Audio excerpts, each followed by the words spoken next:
Olá, graça, paz e alegria. A porção de hoje, recomendada para a leitura da Bíblia em um ano no plano sequencial, é Abacuque, todo o seu livro, os 3 capítulos. Nós podemos ter como significado para o nome de Abacuque algumas possibilidades. Aquele que abraça, ou simplesmente abraço.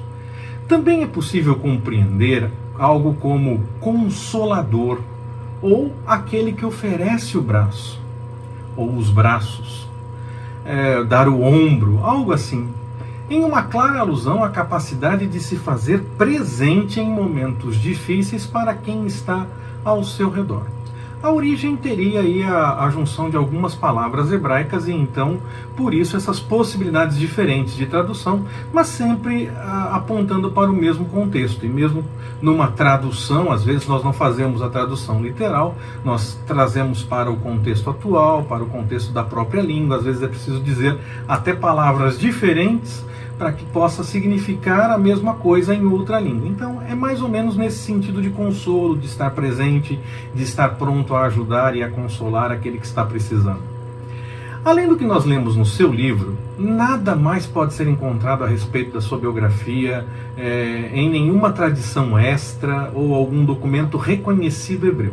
É verdade que entre os manuscritos do Mar Morto, aqueles de Qumran, a literatura dos essênios, foi encontrado sim cópia de um comentário a respeito do seu livro, mostrando que ele realmente era importante e estava bem conhecido e era divulgado entre os vários ramos de pensamento dentro do judaísmo. No fim, Abacuque não é citado nominalmente em nenhum outro texto, tanto do Antigo como do Novo Testamento. E alguns estudiosos, sem qualquer fundamentação, já tentam sugerir que Abacuque, na verdade, seria apenas um título para o livro, apontando para a ideia de consolo e essa coisa toda.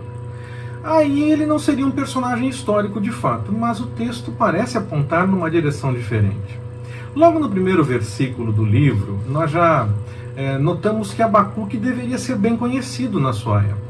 O fato de ser registrado apenas o oráculo que o profeta Abacuque viu, nos faz acreditar nessa possibilidade. Não foi necessário fazer nenhuma outra apresentação extra, já se sabia de quem estava se falando naquele momento. Abacuque teria vivido em um dos períodos mais críticos de Judá. O seu país tinha caído daquele auge das reformas de Josias para as profundezas do tratamento violento dos seus cidadãos, de medidas opressoras, violentas com relação ao necessitado, aos cidadãos e essa coisa toda. A ruína realmente do sistema legal e espiritual, mostrando que as pessoas não tinham se convertido diante da reforma proposta por Josias. Eles apenas faziam porque o rei estava encaminhando. A partir do momento que não tinha o rei mais, fizeram tudo de outra forma. O mundo localizado ao redor de Judá, ele estava em guerra. A Babilônia estava em franca ascensão e já se levantava contra a Síria e contra o Egito naquele momento. Estudiosos que não parecem acreditar exatamente na possibilidade de Deus revelar a um profeta algo que está por acontecer ainda, já definem que Abacuque foi escrito durante o cerco que levou ao exílio por conta do versículo 6 do capítulo 1. Mas nós cremos que o Senhor pode sim ter revelado para Abacuque antes dos acontecimentos. Então, ele pode ter escrito o que ele viu e não apenas, a partir da revelação do Senhor, e não apenas o que estava acontecendo ao redor. Já o fato dele esperar uma resposta da parte do Senhor mostra que havia sim um silêncio da parte dele, e o profeta estava preocupado em saber o que o Senhor teria a dizer diante de tudo que estava se apresentando na realidade em que eles estavam vivendo. Nós não sabemos nada da sua família, sobre a sua profissão, se ele trabalhava no templo, se era um profeta da escola de profetas, ou se tinha alguma outra ocupação qualquer, nem mesmo nada sobre a sua posição social, apenas indícios, possibilidades que eu ainda vou falar. Isso não nos impede, é claro, de notar que, a partir do seu livro, vemos Abacuque como um verdadeiro profeta do Senhor. Alguém que não se contaminava com as práticas pecaminosas da sua época, alguém que tinha realmente um profundo zelo na busca das coisas do Senhor, bem como no reconhecimento da glória do Senhor. Pode conferir lá no capítulo 1, versículo 12, e no capítulo 3, versículo 3, por exemplo. A notação musical encontrada em Abacuque 3,19 parece indicar uma possibilidade do que Abacuque realmente fazia. Ele teria talvez a qualidade para liderar a questão da adoração ou da música no templo, quem sabe como um membro da família levítica. Ou mesmo, como muitos acreditam, ele tinha sim alguma ligação com o templo de forma mais direta e principalmente com essa questão da possibilidade de encaminhar para a música. O profeta mostra em seu texto um senso de justiça que vai contra ao que acontecia nos dias em que ele viveu. E ele não, e por conta disso, ele mostra claramente que havia uma injustiça muito grande ao redor dele em seus dias. Também se preocupava seriamente com as desobediências do povo em relação aos mandamentos de Deus. Criticou a idolatria, mostrou realmente um zelo em buscar conhecer a vontade do Senhor e viver isso de acordo com o que o Senhor revelava.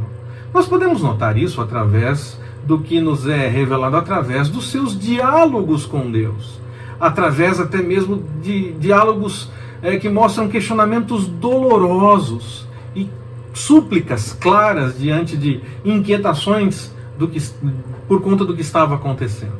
Isso confirma, sim, que o profeta viveu durante um tempo de crise, sobretudo espiritual, onde o povo escolhido de Deus estava perdendo a sua identidade, muito perto, possivelmente, do tempo do exílio.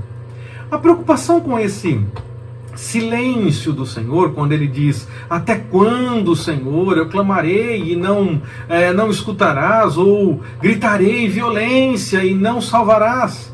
Quando ele fala isso, nos mostra que o profeta entendia que havia algo errado por parte do povo, estava acontecendo algo muito ruim, e ele buscava no Senhor a mudança do quadro.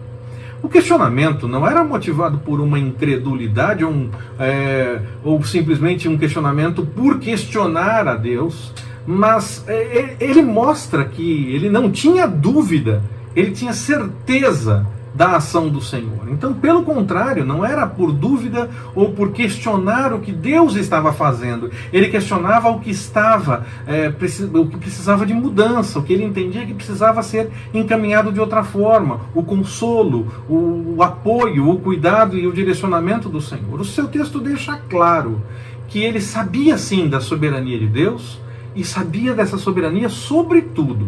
Pode conferir lá no capítulo 3, versículos 17 e 18. E Abacuque nos ensina que mesmo que tudo nos falte, mesmo que não tenhamos mais nada, ainda que tudo seja mudado e perdido, nós devemos manter a confiança no Senhor. Não nos relacionamos com o Senhor por conta daquilo que Ele pode nos dar. É claro que Ele pode nos dar e pode nos dar muita coisa, mas se não tivermos mais nada, só a busca pelo Senhor, a certeza de que Ele está conosco, se não tivermos mais nada além disso, ainda somos chamados a seguir confiando no cuidado do Senhor, pois esse é o mais importante. E aí o texto de Abacuque nos faz lembrar de uma canção que dizia mais ou menos assim: ainda que a terra não floresça e a vide não deu seu fruto, ainda que os montes se lancem ao mar, ou que a terra trema, hei de confiar. Quem conhece pode continuar cantando.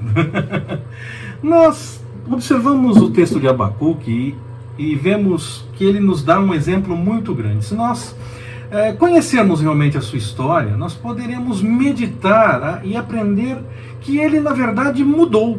Ele mudou através da oração, da busca pela vontade do Senhor. Ele mudou de uma profunda aflição em esperar a resposta do Senhor. Ele confiava no Senhor, ele acreditava e por isso esperava uma resposta da parte do Senhor. Não era incredulidade, era certeza de que o Senhor podia fazer alguma coisa e então ele buscava no Senhor essa resposta. E ele mudou dessa inquietação, aguardando a resposta do Senhor, para uma esperança confiante no controle do Senhor sobre todas as coisas, ainda que tudo fosse desmoronado e tudo tivesse aparentemente perdido. Ele confiava ainda assim no Senhor. Buscar ao Senhor em oração nos acalma e nos faz entender melhor as coisas. Não deixemos de lado, então, a oração. Que o Senhor nos abençoe. Forte abraço, até mais, permitindo o Senhor.